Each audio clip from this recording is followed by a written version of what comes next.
Newspapermen meet such interesting people. They know the lowdown, now it can be told. I'll tell you quite reliably off the record about some charming people I have known.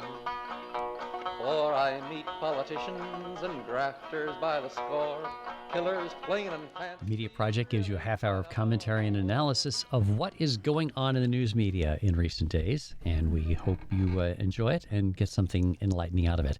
I'm Rex Smith of the Upstate American. You can Google it. Formerly editor of the Times-Union, here with Judy Patrick, Vice President of the New York Press Association and former editor of the Daily Gazette of Schenectady, and Ira Fussfeld, the publisher emeritus of the Kingston Daily Freeman and affiliated publications, and Dr. Alan Chartock, the CEO of Northeast Public Radio, columnist, commentator, etc. You name it, I'm there. All right. Well, since you've got the PhD in political science, talk to us about Donald Trump and the fact that yet again, one more lawsuit brought by Donald Trump against the media has been dismissed. In this case, this is a suit against the New York Times and three of its reporters and his niece, Mary Trump, over an investigation into his tax returns. That has been dismissed now by a judge. So what does it say about our legal system if a former president can't even get to a jury with a case against a newspaper? Well, I think what most of us are going to take from all of this is that it's a spurious claim and that it's not worth an awful lot, and therefore a judge in his infinite judge-like wisdom has dismissed it.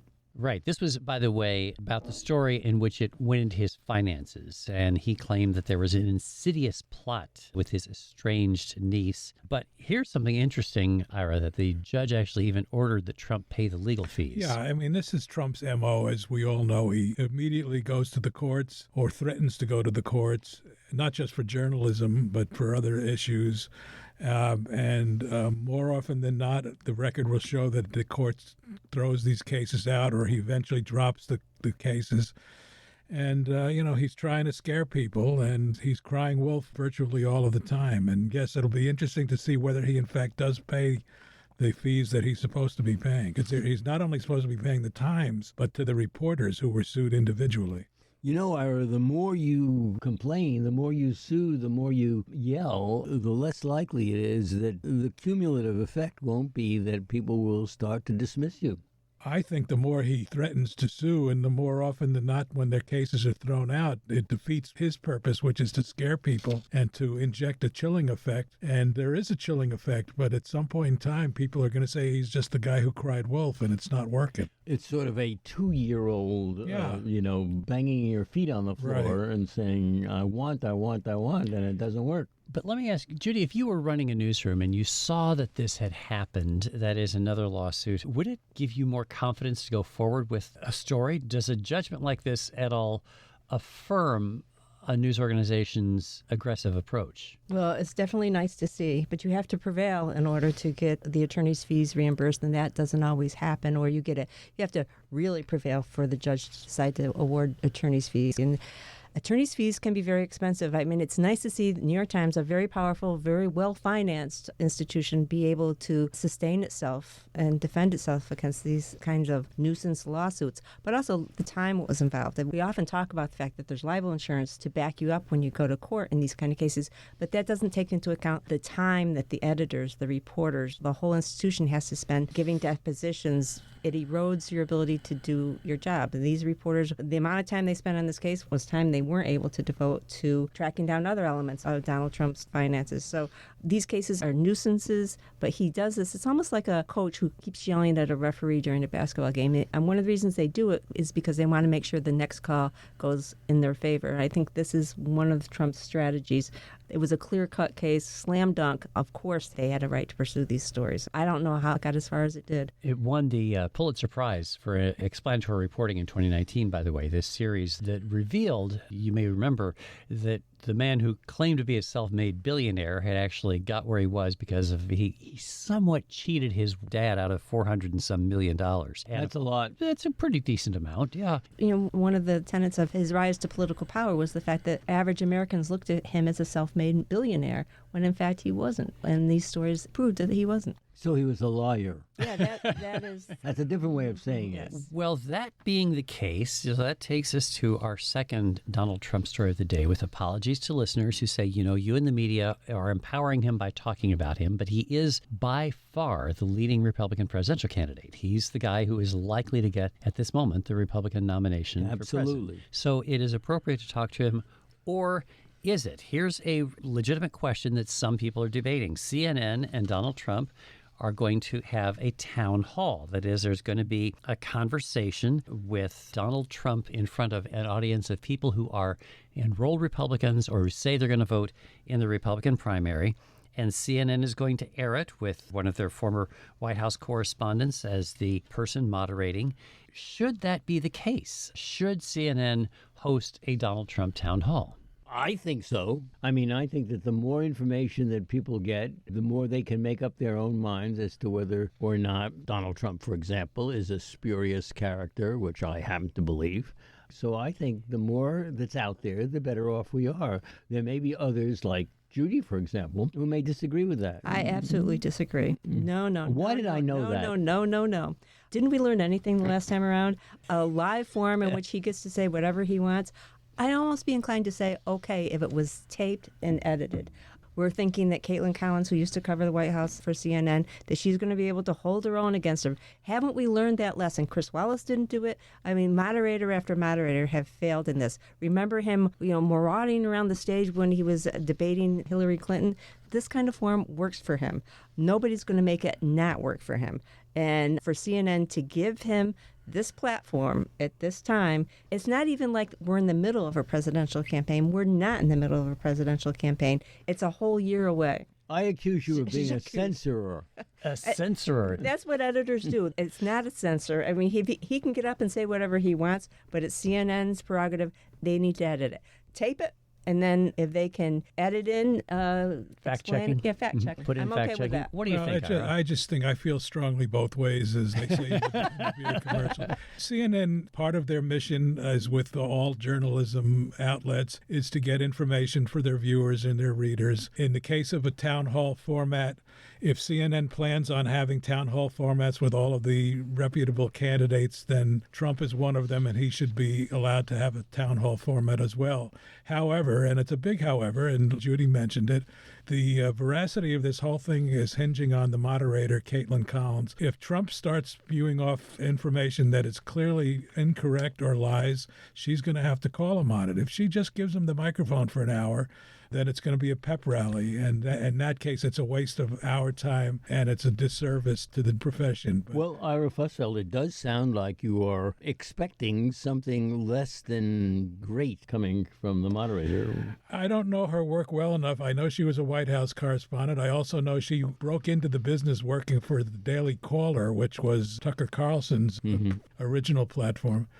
I don't know if she's up to it, but others have tried and failed. Let's see how she'll do. I tell you, I'd feel a lot better if sitting right next to her at the table was this guy Daniel Dale, who is in fact their fact checker and who could immediately say, no, this was wrong, this was wrong. Well, she'll have to do her homework, but the difficulty, imagine how hard it's going to be in front of a live audience that is going to be pro-Trump when you consider that probably 4 in 10, isn't it, Republican voters nationwide have already said, yes, Donald Trump is the person we want, compared to, say, 20% who are supporting Ron DeSantis. The notion that this audience is going to be so aggressively supporting Donald Trump and probably wanting to shout her down whenever she interjects, I think it could be a really ugly scene, frankly. So if you're CNN and you, in fact, do plan a series of town halls with all the candidates, can you not have one with Trump? I know, I think you have to. But this is the failure of cable television as a medium, because this is going to be good television. That is, it's going to be filled with conflict and it's going to be lively and entertaining. And that's not really great journalism. It is entertainment, infotainment, let's say. Well, that's an interesting sort of dichotomy that you've raised here between what's entertaining and what's informative. And I don't know if, well, put it a different way, you have the right to make that decision. Well, that's one of the great things, as Judy was pointing out, that is our job, is to make the decision as to what best serves the needs of the community. And if you think that the community is best served by thoughtful presentations that explain candidates' positions, that help people make a decision about who to vote for, then a show in which the former president gets to spout the lies that he does constantly spout. I don't know that that's really the most responsible thing that they can do, but I don't see how they can avoid doing it. Yes, and how do you know that they're lies? That's the interesting thing. You know they're lies. I think they're lies. Nevertheless, somehow he got where he is, and somebody put him there. That's something we discussed years ago before Trump, any number of times on this program, was the reluctance for journalists to use the word lie. Just for the way you asked that question is, how do you know it's a lie? But it has evolved, and Trump has pushed it to the point where we know he's lying, and you just say it's lie. You never used to see the word lie in a story before. Well, what do you make of that? I make of it that it was hard to ignore the kinds of stuff that Trump was spewing and continues to spew, and to determine it's anything else but a lie. I mean, I just saw one last night where Trump, not recently, but they were going over a history, and it said he called John McCain a loser. Mm-hmm. And he then subsequently, years later, said, I never called him a loser. Well, we had proof he called him a loser. Is he just forgetful, or is he lying?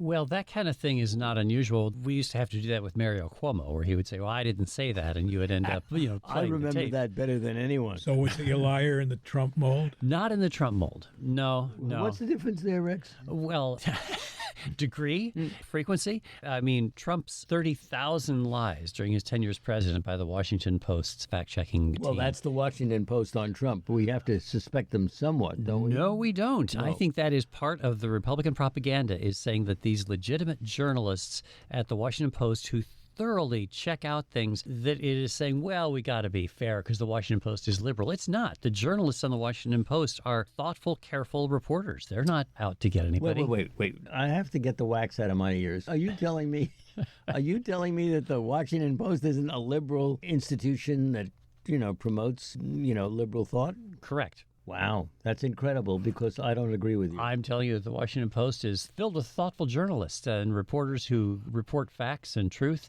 and do their best. I don't know if they're liberal or conservative. They're journalists. Yes, you know whether they're liberal or conservative. Well, we know what their editorial page is, but I don't believe we know what their reporters are. Wait, this is so interesting, and I think you've raised something very important here, Ira.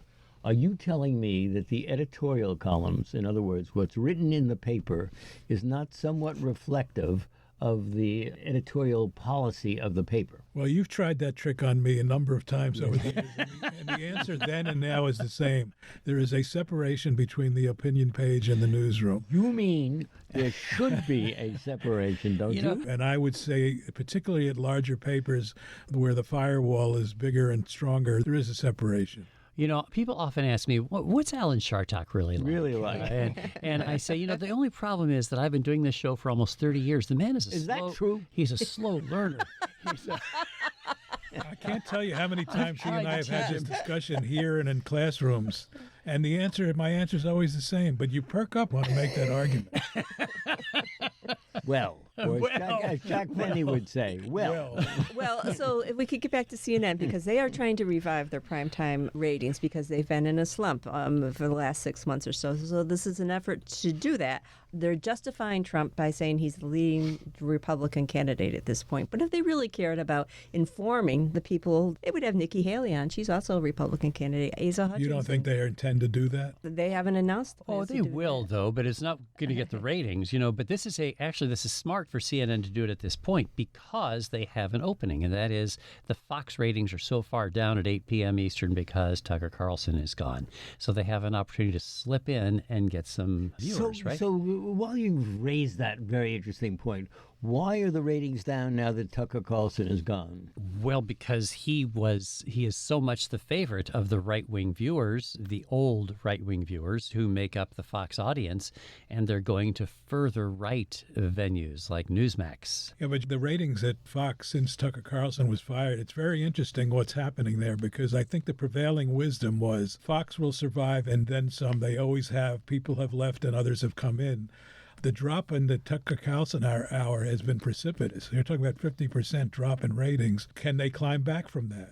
Who's going to be the next Tucker Carlson? Whomever they anoint. You know, Tucker Carlson He'll wasn't always be. who he So was. you think that the current rating slump is not going to be sustained, that they will come back? And I worry that they will create someone who is even more divisive. Yeah. Because even- it works. because it works. Yeah.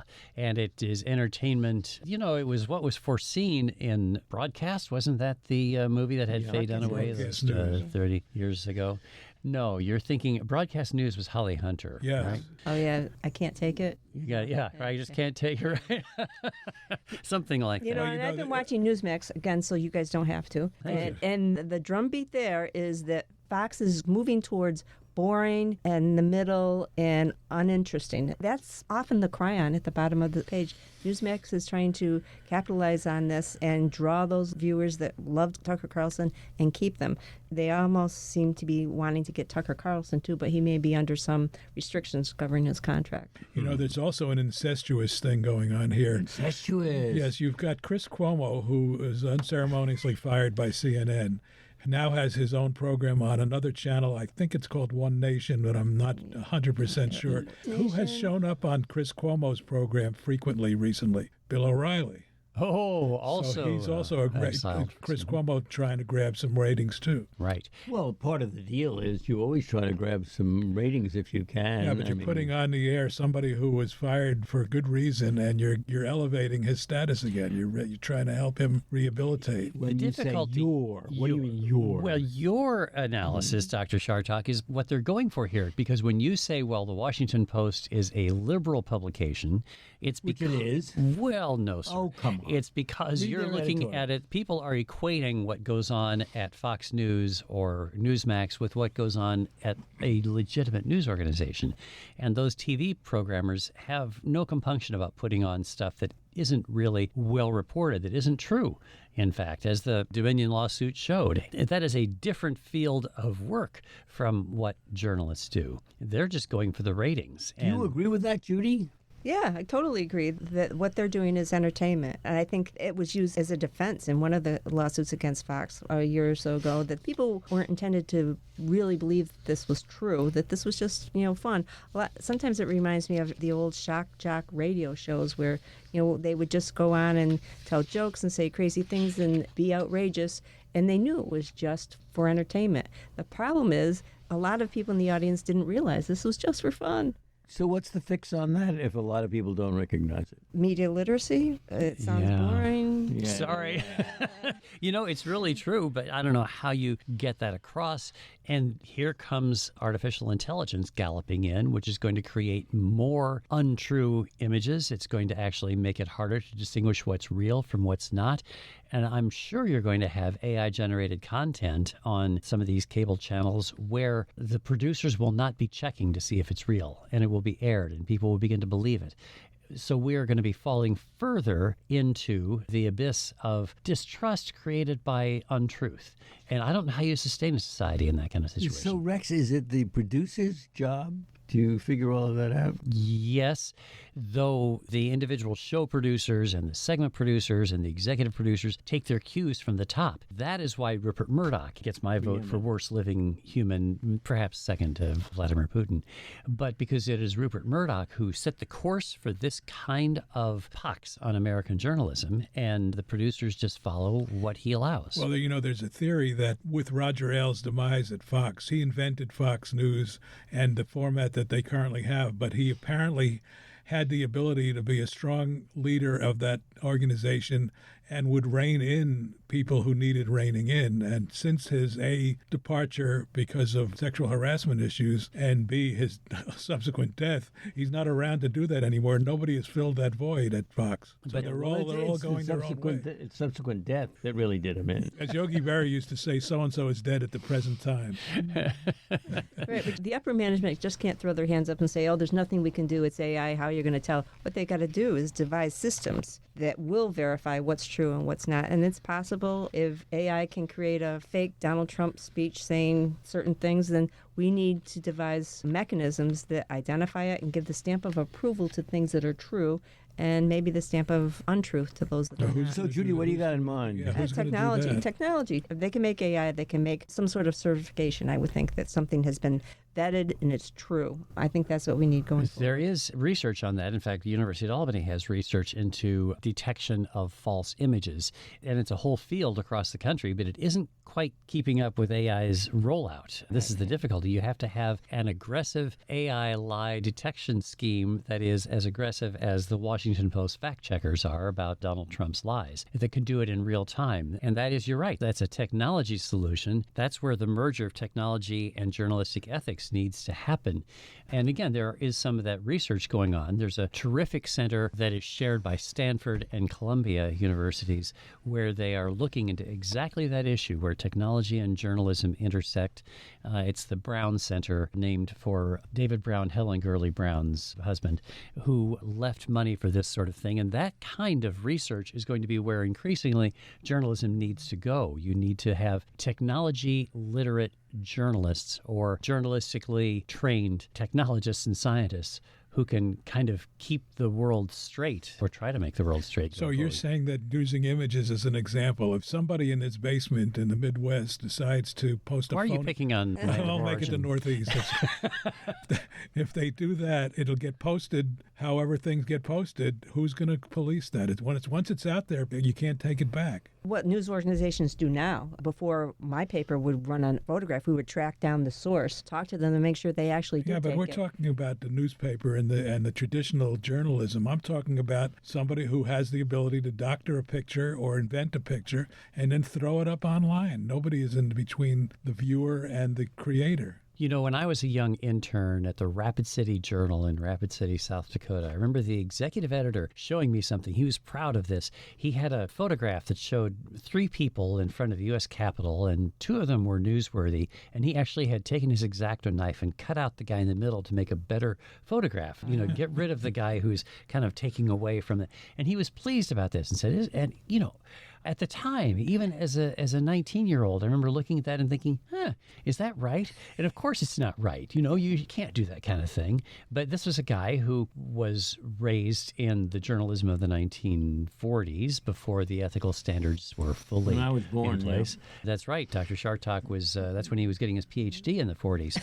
And so it was an important time frame for us to make some judgments here. But anyway, so that kind of manipulation of images and of facts is not new. What is new is that it can be done so successfully and instantaneously, and that's what puts the challenge Well, on. to the extent that anything is hopeful, is that for some reason the AI has been top of mind on a lot of columns have been writing about it.